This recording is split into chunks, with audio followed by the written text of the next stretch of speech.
ಮಂಡ್ಯ ಜಿಲ್ಲಾ ಸಹಕಾರ ಕೇಂದ್ರ ಬ್ಯಾಂಕ್ಗೆ ಕಾಂಗ್ರೆಸ್ ಬೆಂಬಲಿತ ಅಭ್ಯರ್ಥಿಗಳಿಂದ ನಾಮಪತ್ರ ಸಲ್ಲಿಕೆ ಮಾಡಲಾಗಿದೆ. ನವೆಂಬರ್ 2ರಂದು ನಡೆಯಲಿರುವಂತಹ ಎಂಡಿಸಿಸಿ ಬ್ಯಾಂಕ್ ಚುನಾವಣೆಗೆ ನಾಮಪತ್ರ ಸಲ್ಲಿಕೆಯ ಪ್ರಕ್ರಿಯೆ ಮುಗಿದಿದೆ. ಪ್ರಮುಖವಾಗಿ ಸಚಿವ ಚಲುವರಾಯಸ್ವಾಮಿ ಪುತ್ರ ಸಚಿ ನಾಮಪತ್ರವನ್ನು ಸಲ್ಲಿಸುವ ಮೂಲಕ ಅಧಿಕೃತವಾಗಿ ರಾಜಕೀಯಕ್ಕೆ ಪಾದಾರ್ಪಣೆ ಮಾಡುತ್ತಿದ್ದಾರೆ. ಶಾಸಕ ನರೇಂದ್ರ ಸ್ವಾಮಿ ಕೂಡ ನಾಮಪತ್ರ ಸಲ್ಲಿಸಿದ್ದಾರೆ.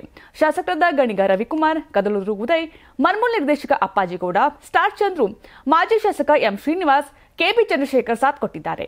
ನಾಮಪತ್ರ ಸಲ್ಲಿಕೆಗೂ ಮುನ್ನ ಶಕ್ತಿ ದೇವತೆ ಕಾಳಿಕಾಂಬ ದೇವಸ್ಥಾನದಲ್ಲಿ ವಿಶೇಷ ಪೂಜೆಯನ್ನು ಸಲ್ಲಿಸಲಾಯಿತು.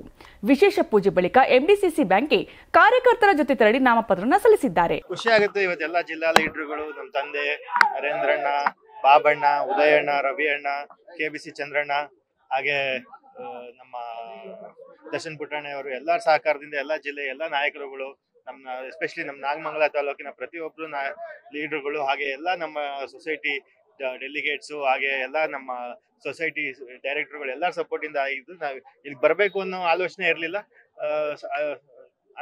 ಗೊತ್ತಿದ್ದಲ್ಲೇ ಶುರುವಾಗಿದ್ದ ಜರ್ನಿ ಇಷ್ಟು ದೂರ ಕರ್ಕೊಂಡ್ ಬಂದಿದೆ. ಸೊ ಒಳ್ಳೆ ಕೆಲಸ ಮಾಡಬೇಕು ಅಂತ ಇಚ್ಛೆಯಲ್ಲಿ ಬಂದಿದೀವಿ. ಹೆಂಗ್ ಕರ್ಕೊಂಡು ಹೋಗುತ್ತೋ ಹಂಗಾಗಿ ಪ್ರತಿದಿನನೂ ಕಲಿಯೋದಿದ್ದೇ ಇರುತ್ತಲ್ವ ಸರ್. ಅದಕ್ಕೆ ಇಲ್ಲಿ ಬಂದಾಗ ಏನಾಗುತ್ತೆ, ಸಾಮಾನ್ಯ ಜನರ ಜೊತೆ ನಮ್ಗೆ ಒಡನಾಟ ಜಾಸ್ತಿ ಇರುತ್ತೆ. ಹಾಗೆ ನಾವು ಜಾಸ್ತಿ ತಿಳ್ಕೊಂತೀವಿ. ಅವ್ರ ಜೊತೆ ಬೆರಿತಾ ಪ್ರಾಬ್ಲಮ್ಗಳು ಏನಿದೆ, ನಾವೇನ್ ಮಾಡ್ಬೋದು, ಅದರಿಂದ ಅವ್ರ ಹೊರಗಡೆ ತರಕ್ಕೆ ನಮ್ ಕೈಲಾದ ಅಲ್ಲಿ ಸೇವೆ ಮಾಡೋದಕ್ಕೆ ಇದೊಂದು ಅವಕಾಶ ಅನ್ಕೊಂಡಿದ್ದೀವಿ. ಅಷ್ಟು ಮುಂದೆ ಯೋಚನೆ ಮಾಡಿಲ್ಲ ಸರ್. ಇವತ್ತು ಡಿಸಿಸಿ ಬ್ಯಾಂಕ್ ಅಪ್ಲಿಕೇಶನ್ ಹಾಕಿದೀನಿ. ಈ ಎಲೆಕ್ಷನ್ ಮುಗಿಸ್ಕೊತೀನಿ, ಆಮೇಲೆ ಮಿಕ್ಕಿದ ಆಮೇಲೆ ನೋಡೋಣ.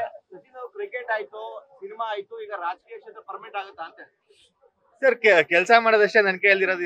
ಅದು ಸಿನಿಮಾ ಮಾಡ್ಬೇಕಾದ್ರೆ ಆ ಟೈಮಲ್ಲಿ ಅದು ಕೆಲಸ ಮಾಡ್ತಿದ್ದೆ. ಕ್ರಿಕೆಟ್ ಅನ್ನೋದು ನಂಗೊಂದು ಪ್ಯಾಷನ್. ಅದು ಒಂದು ನನಗೆ ಖುಷಿಗೆ ಅಂತ ಆಡೋದು. ಅದು ಅದೇನು ಪ್ರೊಫೆಷನ್ ಆಗಲ್ಲ, ಅದು ಖುಷಿಗೆ ಆಡೋದು. ಇಟ್ಸ್ ರಾಜಕೀಯ ಬಂದ ಒಂದು ಜವಾಬ್ದಾರಿ. ಇದು ಲಘುವಾಗಿ ತಗೊಳಕ್ಕಾಗಲ್ಲ. ತಂದೆಯಿಂದ ಬಂದಿರೋ ಒಂದಿದು, ಅವ್ರಿಗೆ ಜನ ಕೊಟ್ಟಿರೋ ಪ್ರೀತಿ ಅದೇ ನನ್ನ ಮೇಲೂ ತೋರಿಸ್ತಿರೋದ್ರಿಂದ ಅದು ಅಷ್ಟೇ ಜವಾಬ್ದಾರಿಯಿಂದ ಕೆಲಸ ಮಾಡ್ಕೊಂಡು ಹೋಗ್ಬೇಕು. ಅದನ್ನ ಮಾಡ್ತಿರ್ತೀವಿ. ಅವರು ಯಾವಾಗ್ಲೂ ಹೇಳೋದಷ್ಟೇ, ಜನರಿಗೆ ಒಳ್ಳೇದ್ ಮಾಡ್ಬೇಕು. ಆ ನಿಟ್ಟಿನಲ್ಲಿ ನಾವೇನೇನು ಎಷ್ಟು ಆಕ್ಟಿವ್ ಆಗಿ ಜನರ ಜೊತೆ ಇರ್ತೀವಿ ಅಷ್ಟು ಒಳ್ಳೇದಾಗುತ್ತೆ ಅಂತ ಅವ್ರು ಹೇಳಿದ್ದು ಮಾರ್ಗದರ್ಶನ ಪ್ರತಿದಿನ ನಡೀತಾ ಇದೆ. ನಮ್ಗೆ ಸ್ಥಾನಮಾನ ಇಂದನೇ ಒಳ್ಳೇದ್ ಮಾಡ್ಬೇಕು ಅಂತೇನಿಲ್ಲ. ಇವತ್ತು ಏನು ಇಲ್ಲ ಅಂದ್ರೂ ಒಳ್ಳೇದ್ ಮಾಡಬಹುದು. ಯಾಕಂದ್ರೆ ತಂದೆ ಆ ಸ್ಥಾನದಲ್ಲಿ ಇದ್ದಾಗ ನಮ್ಗೆ ಆ ಅವಕಾಶ ಇದೆ. ಇವತ್ತು ಆ ಅವಕಾಶನ ಸದುಪಯೋಗ ಪಡ್ಕೊಂಡು ಎಲ್ಲರಿಗೂ ಹೆಲ್ಪ್ ಮಾಡ್ಬೇಕು ಅಂತ ಮಾಡ್ತಾರೆ. ಸರ್ ಕೆಲಸ ಮಾಡ್ತೀನಿ ಅನ್ಬೇಕಿದ್ ನನಗೆ ಗೊತ್ತಿಲ್ಲ ಸರ್.